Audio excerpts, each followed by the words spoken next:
If you want to make money whether Bitcoin goes up or down, let me show you how with bybit spread trade. Bybit spread trading is a smart strategy where you open two opposing positions on related contracts, one long and one short, and profit from the difference between their prices, not just the direction of the market. So how does it work? It's basically all about the spread movement.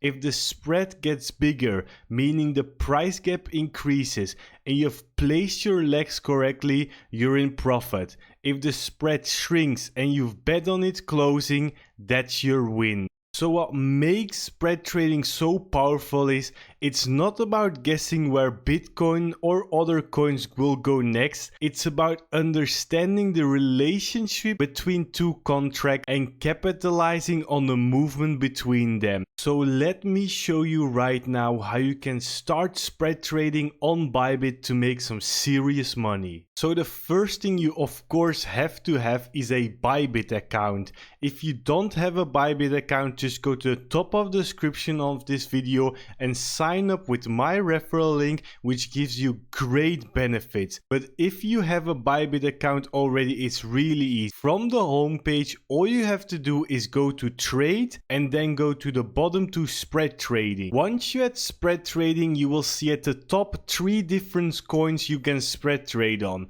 BTC, Ethereum and Solana. And of course you can see that with spread trading you're 50% of the fee rate, so already making some decent profits just off the fee. Another important thing is that you have cross margin up as well, really important to be honest. And then what you will see are 3 different kind of contracts. You got perpetual, spot, and of course expiry date contracts, like you can see May 23rd, May 30th, June 6th. And then it's really easy. First of all, in my opinion, let's say you pick perpetual, just put the leverage on like 2. Don't go too risky, you've just started and everybody knows high risk isn't always high reward. So let's put these on 2. Then, for example, perpetual versus June 6th, June 27th. What you basically want to do right here is understanding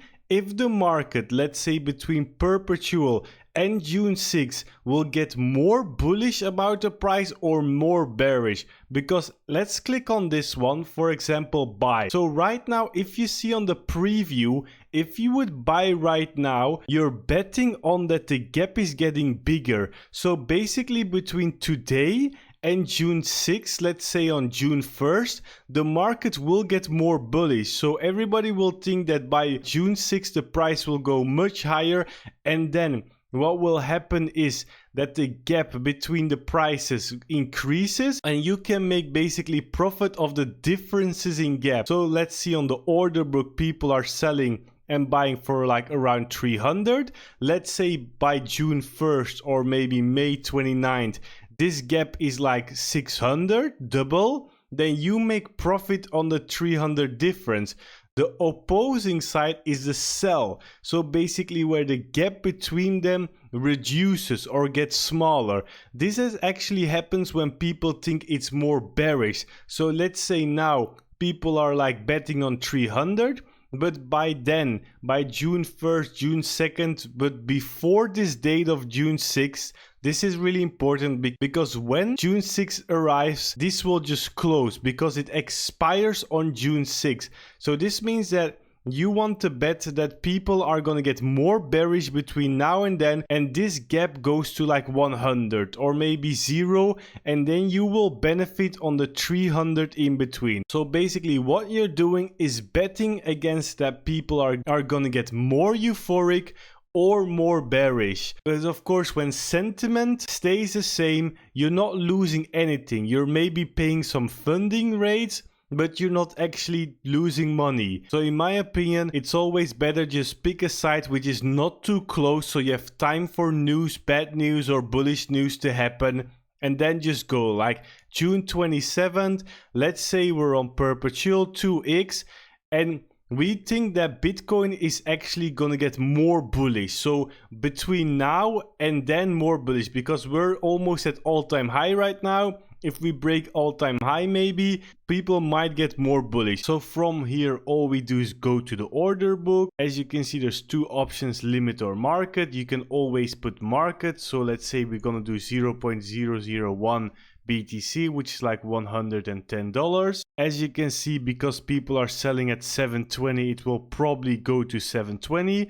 If you have like larger orders than like 0.001, of course it's gonna fill up from the 743, and you might be like, okay, I only want to do like 720, but I want to do more like 0.001, I want to do 0.02, then of course not everything will be filled and you can do the limit because you want the 720. But for the sake of the video, let's just make it really easy. We want to have like market, and we're gonna click on buy, and if there's something comes up like hedge, just accept it, and then all you gotta do here is confirm. And then we can just scroll down, and as you can see, we got two positions. We got a BTC short and a BTC long, which expires on June 27th, meaning we have to close it before June 27th. We already have some realized losses from actually opening the trade. So what will happen in the future is, as you can see right now, one is going down, one is going up.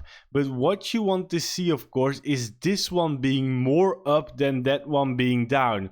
So let's say this one being like up $100, this one being down like $25, and then we're gonna close. So what you're gonna do then is really easy. All you gotta do is go to the right, and since we're not having that big orders, we can do market. You can also just click on limit and then put in the price you want, and you can see entry price and market price. There's a difference, but when you don't have that much liquidity, all you can just do is click on market, close on one. So you're gonna close one, but don't forget you also have to close the other one. As you can see, 7-cent profit it was, now it's going down again, and then you can just confirm here, and then both are closed and we're actually set. And I already wish that I didn't close that trade, because as you can see, we're literally 1 day later and it's at 831. So the spread has become bigger. I already knew that this was going to happen because I said BTC has almost hit all-time high. If it breaks all-time high, people will get euphoric, and as you can see, the spread is almost 20% bigger than yesterday. Meanwhile, Bitcoin has only gone up to like 3 or 4%. So as you can see, this is the power of spread trading. You don't have to guess how much the price will go up. You only have to guess about the sentiment. So yeah, this was everything you need to know about spread trading. I hope you enjoyed this video. Be sure to like if you did. If you have any questions about spread trading, be sure to comment them down below, and YouTube. Until next time.